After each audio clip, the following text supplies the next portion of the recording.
Good afternoon, everybody. Dr. Michael Jacobs here at the Fertility and IVF Center in Miami. Welcome to our weekly Monday afternoon Instagram chat. Today's topic is mid-30s egg freezing 101. And, for those of you who don't know what egg freezing is, as most women realize, you're born with a certain number of eggs, and as you go through life, you have less and less eggs available of good quality to ovulate, and it makes it a little harder to get pregnant the older you are. And so what becomes available is how does one preserve one's fertility to maximize the chance of getting pregnant in the future when you don't really want to have a child right now. So how do we do this? And in a woman, in a guy, it's easy. There's no age-dependent fertility with sperm, really. On the female side, you need to preserve eggs ahead of time. Oh, hang on here. Go live with Anisha. Okay. So, freezing your eggs is a way of preserving fertility, and we have with us today is Anisha. Hi, Dr. Jacobs. Hi there. Thank you for joining us. Anisha is with Bravo's Family Comma, and she has expressed questions to us about her own fertility potential and her desire to try and maintain this for the future. So I thought it might be fun to have her join us and kind of ask the right questions. And hopefully we'll get everybody's questions answered. And if anybody has questions, they can just send them along on the chat, and we'll try and address those as well. So, I'll get started. Anisha, why think about this now? What's happened now in your life to say, okay, I want to think about this? So I just turned 36, and I guess a friend of mine, a close friend of mine, went to your facility and froze her eggs with you, and then it got me thinking, and I never thought in a million years I would even freeze my eggs, but I'm single, 36. I would like to have a child in the future, and I got concerned. I started becoming worried after doing a little research on the internet, and me and you did have my first consultation, and I think that consultation was a reality check, and that's why I wanted to talk to you and have this live with you, because I think a lot of people don't realize the importance of egg freezing, and I wanted, to bring that awareness to the people. A lot of my, Instagram family, they're all women mostly. It's 70% women, and they're all in their mid-30s. And so I guess, I sent some feelers out there, and we have some questions for you. Shoot. So what are the first things to check for before we even start the process? Because I didn't even know what AMH levels were until I had my consultation for you. So what do we need to do, and what do we need to test for before we even start the egg freezing process? Well, the main question, the first question out of a patient's mouth is, and the thing that they really want to know is, what's my potential of having a family? Is this, am I in a sweet spot? Am I over the hill? Do I need to worry about it falling off a cliff with my fertility in the next couple of months or a year or so? And so I guess the answer to the question is, how do we best assess that aspect? What's my fertility now? Is my ovary acting age appropriate? Right. Is it acting older at a younger age, meaning it has less reserve than we ideally would like for most people at a certain age group? Or is it just wonderful no matter what? So there are a couple of different things. The first thing that you've already told us, which is basically how old you are. And as we know, as somebody gets older, there's less and less reserve in the ovary. And it probably doesn't make a whole lot of difference between somebody who's 21, 25, or even 25 and 28 or 29, even though there's a constant decrease in the reserve of the ovary. It's not very much in those earlier years, but once you start getting into your 30s, particularly mid-30s, the slope of that downhill curve drastically increases. When you get to 40, it's kind of like the end of a cliff. Right. So, the first thing we do is go, how old are you? And that gives us some idea of where we are. The second thing is to look at biologic markers of ovarian reserve. And you can break those down into blood tests and ultrasound evaluation. The blood tests that are basically anti-Müllerian hormone or AMH level, and that correlates to some extent with the total volume of what are called antral follicles in the ovary, which are the follicles that contain the eggs that eventually will ovulate or that you can capture to freeze. The second blood test is a combination of what's called follicle stimulating hormone or FSH combined with estradiol level. And whereas the AMH can really be done in any part of the cycle, the FSH and estrogen needs to be on the second, third, or fourth day of the cycle for it to have any good value. Okay. And the last test is actually not a blood test, but an ultrasound assessment of the ovary, where on that same cycle day 2, 3, or 4, you can actually visualize the ovaries and count what are called antral follicles. And these are in a given month, there's a certain number of eggs that may become available. And when you look at the antral follicle count, you can see you can't see the eggs because they're microscopic, but you can see these little tiny lakes of fluid that are between 2 and 10 millimeters in diameter. And they usually will contain an early immature egg that, with the right stimulation, either on a natural cycle or with fertility drugs, can result in eggs being produced. So you use a combination of these things to get a good assessment of where that patient is. The reality is that nothing trumps age. So you can be 30, you're still 30. If you're 40, you're still 40. And you can have somebody who's 36, as you are, that has an excellent AMH level and a good FSH and lots of antral follicles, and that person is going to be age appropriate and respond really well to fertility drugs. Or you can have a situation where the AMH is low and the antral follicle count is low, and that doesn't mean you can't get pregnant, but it does mean that if we're going to use fertility drugs, you're going to have less of a vibrant response to that medication, and your ovary is acting as if it's older than you are. So you're kind of a 35-year-old with a 40-year-old ovary, and the amount of reserve in the ovary is going to be suboptimal in that situation. So you could still do the blood work, but then you won't really know until you start the process. And like you said, then you leave it up to the ovaries and the uterus, and everyone's body is different. Exactly. Everybody's a little different. We use the blood tests and the ultrasounds, as well as the age, to let us counsel people better, as well as for us to be able to select the best starting dose of a medication. Do we start lower? If somebody has, let's say you have the same 35-year-old person, if that person has what's called a polycystic ovary that has lots, 20 or 30 antral follicles, and the AMH level is elevated, and we expect that person to be very sensitive to fertility drugs, we'll tend to use less medication on that person. Alternatively, if we have somebody whose values and preliminary signals are that they're going to be more resistant, the ovary is acting older, we're going to use higher doses of medication to try and override that as best we can to get as many eggs as we can. In the end, how the ovary responds is the best indicator of what it's going to do in the future, and where we are. And but we do use those tests both in counseling patients as well as our own expectations. Ideally, if we're going to stimulate somebody to get a bunch of eggs, we'd like to get 15, 20 eggs in a cycle. And for somebody who's 36, if we had 20 eggs of good quality in the freezer, that's a reasonable number to hopefully have a baby with at the time you want to. But if you only got 5 or 6, you may have to do this multiple times to get there. So we try and aim for that sweet spot of 15 to 20, but depending on what the ovary is going to do, it's going to do only what it can. If you're driving a car and you got an old engine in that car, your foot's all the way down on the gas pedal, it's only going to go so fast. And the ovary is only going to respond so well if it's not responsive.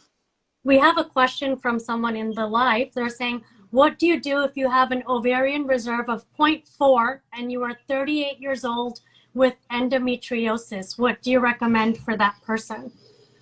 Well, that's a difficult situation to be in because you have an ovary that obviously has limited ovarian reserve in it. And, obviously, if we're thinking ovarian fertility preservation, uh, the ideal thing, get pregnant now to take advantage of whatever there is. But if you Yes. want to, preservation of fertility can still be considered, but the expectation is you're going to have less number of eggs to be there when you go to freeze it. So you may have to do multiple cycles of stimulation with higher doses of meds to get whatever eggs are there.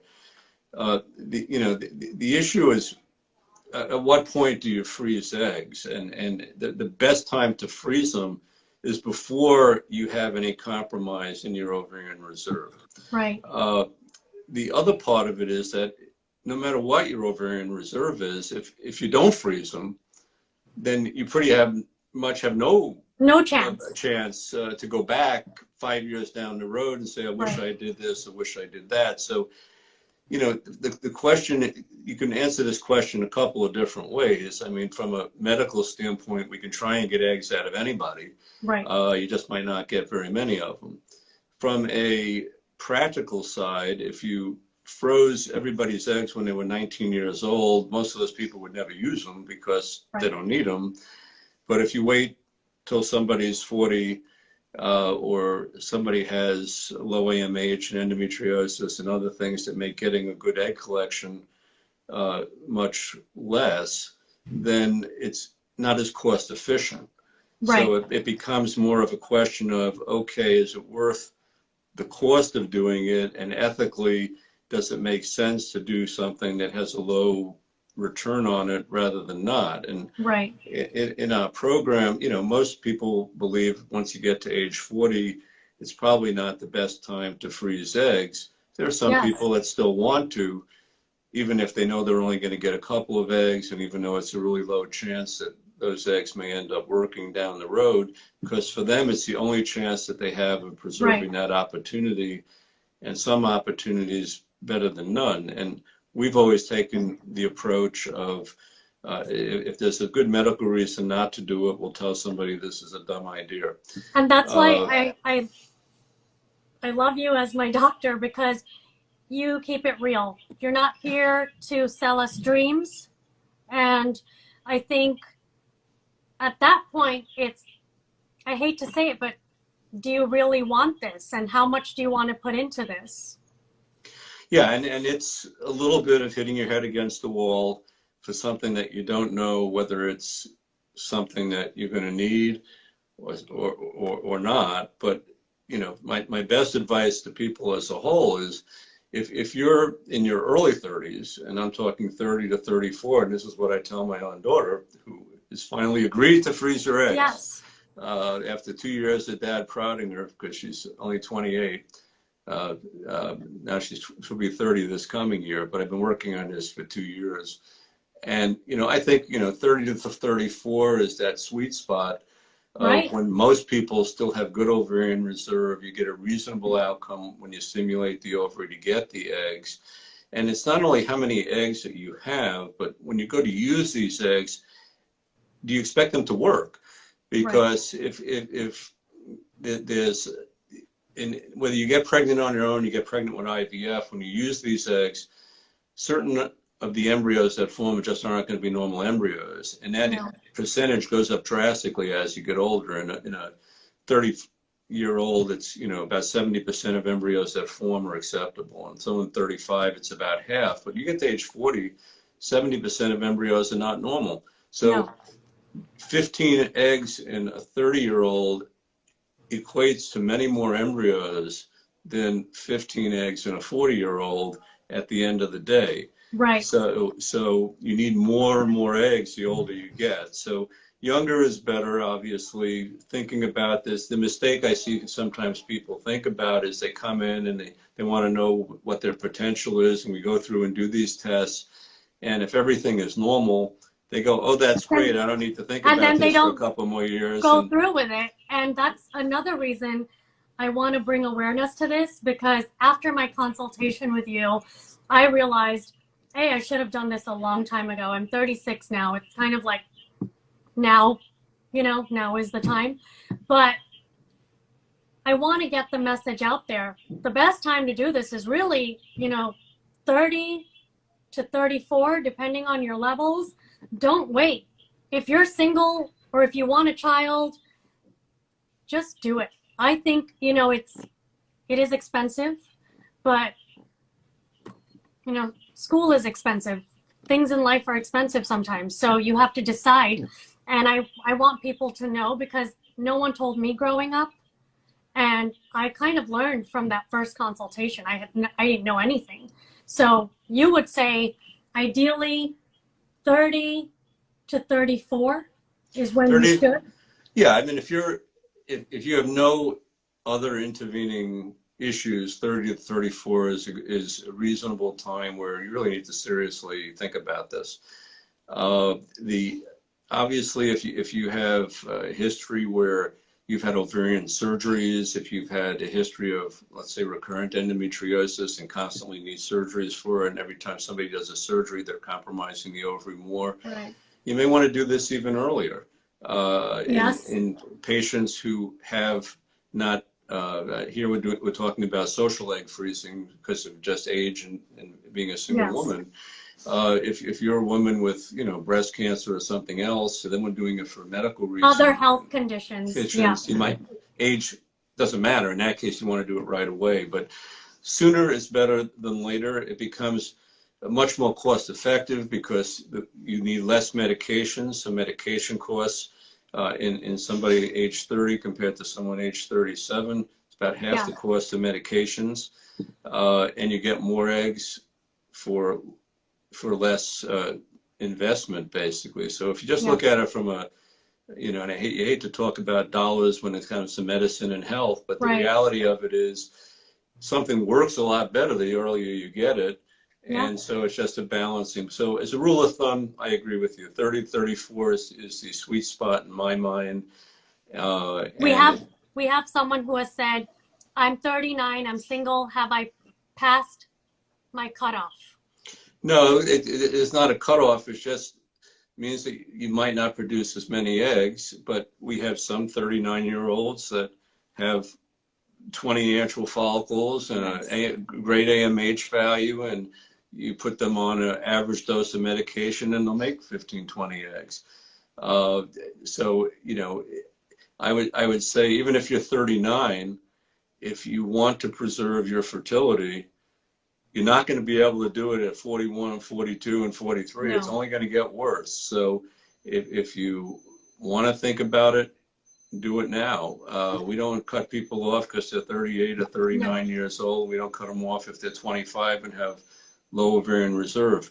We do counsel them. We do talk to them as plainly as we can and go, look, this is our concerns and this is the limitations. But if this is what you're trying to achieve, is you're trying to take a snapshot of what your ovary is doing today and saying, okay, how do I take this picture and, use that down the road in a year or 2 or 5 years from now? We can do that with your ovaries. We can't do that with anything else. No. Someone's asking, what is the oldest patient you've had? To freeze eggs? Yeah. I think we've had 1 or 2 in the 41 or 42 range. Actually, the oldest I think was 43. But she had it's a very interesting, very nice lady. She had a breast lesion, and we were doing this as she was worried about breast cancer coming back and needing chemotherapy, basically. And so she wanted to preserve her fertility as best she can. Now, she was unusual in that she had good numbers and would respond really well to fertility drugs, despite her age being, I think, 43. Okay. But that's an unusual case. Yeah, it's an anomaly. But most of our women are in their 30s who freeze. We'll do it at 40 and 41, 42-ish even, as long as people understand what they're getting into. but you know, it's a matter of if you've got discretionary income to do it and you realize that the return might not be as good, having some eggs is better than no eggs. Yeah. You know, but up to 40 is sort of a no-brainer most of the time. 41, Right. 42, real careful discussion about expectations. Right. And after that, even a more careful discussion of expectations. What can we do? Is there anything we can do to get good quality eggs? Is there anything the patient can do, or is that just, you know, your body? Probably 85-10 your body. A lot of is what it is, unfortunately or fortunately.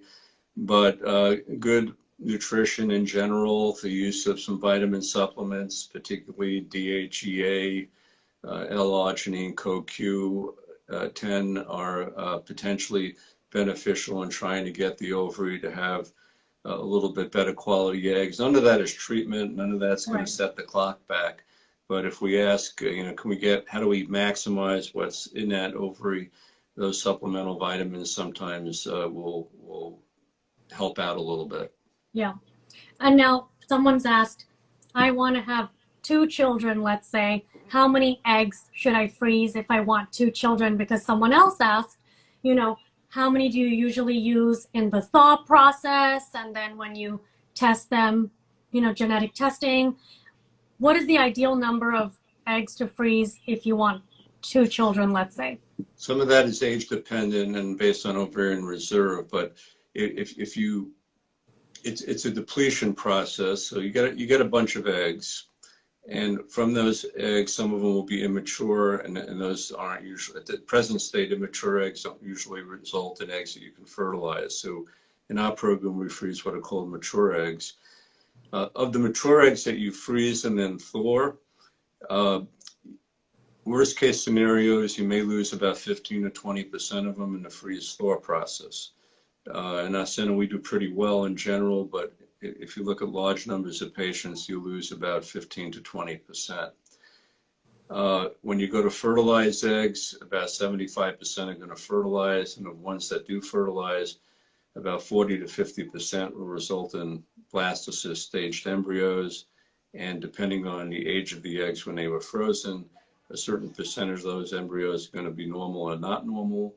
And then when you go to use those embryos, let's say an embryo works half the time. So our best for a 35-year-old, we would say 20 eggs will give you pretty good. Nothing can guarantee 100%, but if you have 20 mature eggs frozen at age 35 or less, that's usually a good number of eggs to feel comfortable that we should be able to get at least one baby out of it. Right. If you're 40, you probably need twice that number.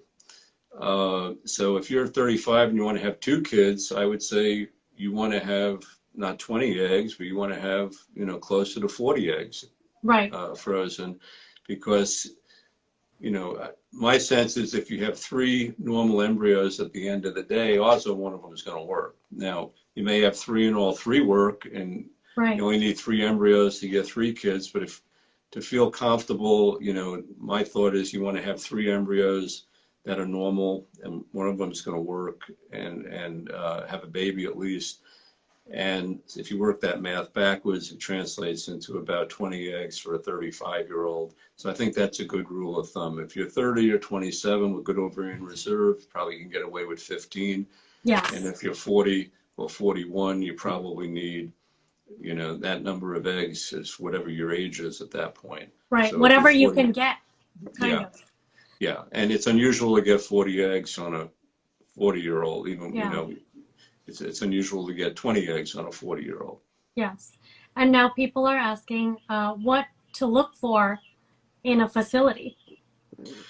Well, you want to have a facility, first of all, that has been doing egg freezing, that is used to freezing eggs and thawing them. We've been doing it pretty much since around 2012 when they became appropriate, when social egg freezing was felt to be appropriate. Most centers are using what's called vitrification as a means of freezing eggs, which works a lot better than what's called slow freezing. So You want a center that uses vitrification because the results tend to be a little bit better. And it's really, the two key things. So one, you want a laboratory that's used to egg freezing, that is dealing with freezing eggs, storing eggs, fertilizing them. There's a lot of nuances in how it's done in the lab. Basically, it's not a real cookie cutter. Certain things have to be done a certain way, but a lot of it is the talent of the people doing it. And then from the doctor's standpoint, you need somebody that you really feel a connection with, that, somebody who you feel you can talk to and express your concerns to, and that can tell you, a straight answer, and give you a realistic expectation of what you're doing, so that you feel good about what you're doing. Everybody works real hard for their discretionary income, and you want to use it wisely, and different people will reach different conclusions. Some people would you can have two people in the exact same circumstance, and one of them is going to say, this is a great thing to do, and other people are going to go, nah, it doesn't mean that much to me, and I'd rather do something else, and go on a trip to Paris, assuming you can go to Paris someday again. Yeah. I mean, that was in my mind. I was like, do I want to do this, or do I just want to travel? But this is very important to me, so this is something, I wanted to do. But someone is now asking, what is the best number of eggs to transfer to have twins? I guess they really want twins. I don't know how this works. Well, first, we wouldn't be transferring eggs. We'd be transferring embryos. That's the first thing. Forgive me. But if you put back one embryo into a normal uterus, and that embryo has been genetically tested, so we know it's what's called a euploid embryo, we should hit between a 50 and 60% pregnancy rate with a 10% miscarriage rate. The multiple birth risk, if you put back a single embryo, is only 2 to 3%, because that embryo would have to split, and you'd wind up with an identical twin in that case.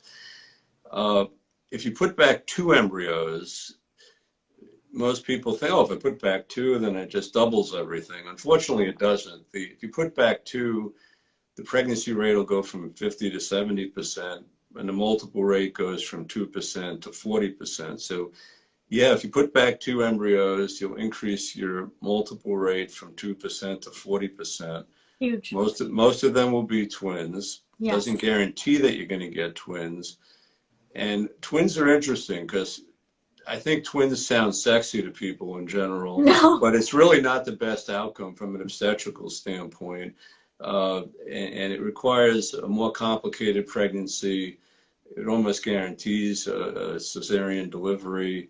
It runs the major risk is premature delivery, premature birth. So we try and encourage people to put back just a single embryo at a time. We feel it gets the best use out of the embryo, and it minimizes the risk of multiple births. Now, in our program, that's our best advice, our best practice.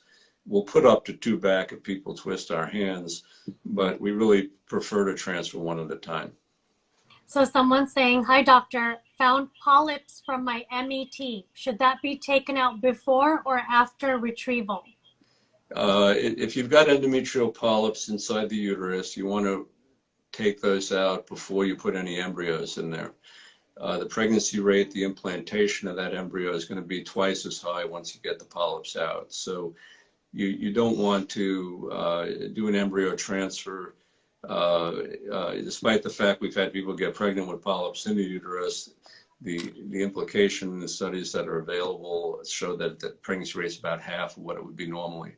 So you want to get the polyp out, give the uterus a month to recover, and then program the frozen embryo transfer cycle. Okay, one last question.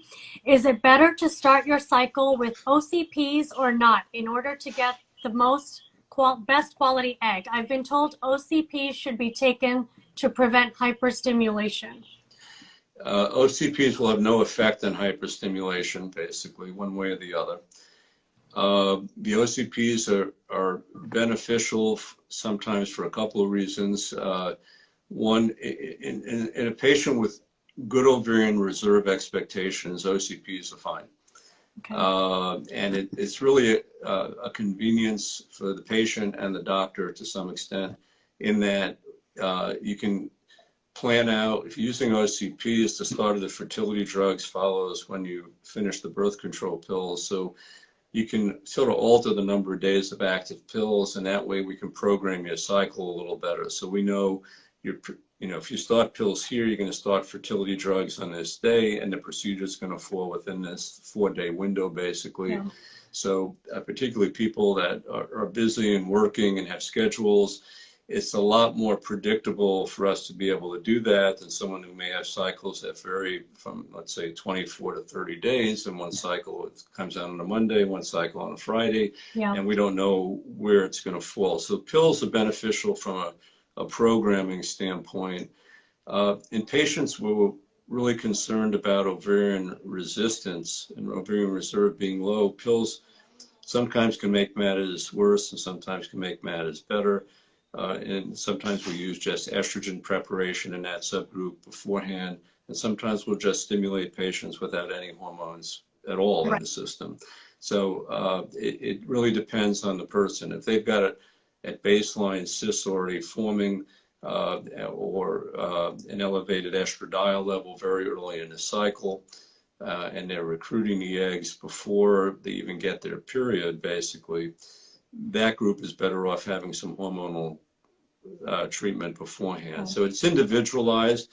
With young patients who have good ovarian reserve, we commonly use pills because it just makes things easier for everybody. Right. But it doesn't, the hyperstimulation risk of producing too many eggs, that's a mixed blessing in one hand because you're overstimulated, so you make a lot of eggs. But we were trying to avoid what's called hyperstimulation syndrome, which is retention of fluid and stuff. So we'll monitor patients no matter what drug they're on and how much drug they're on, and adjust the dose of medication as we're treating them. We try and hit a home run out of the box by doing the tests ahead of time, but then we'll modify it based on how they're responding to increase it or decrease it, depending if they're over or under responding. And if we think they're at risk of hyperstimulation, besides lowering the drug, we can change what medication we use to trigger off the release of the eggs before we retrieve them.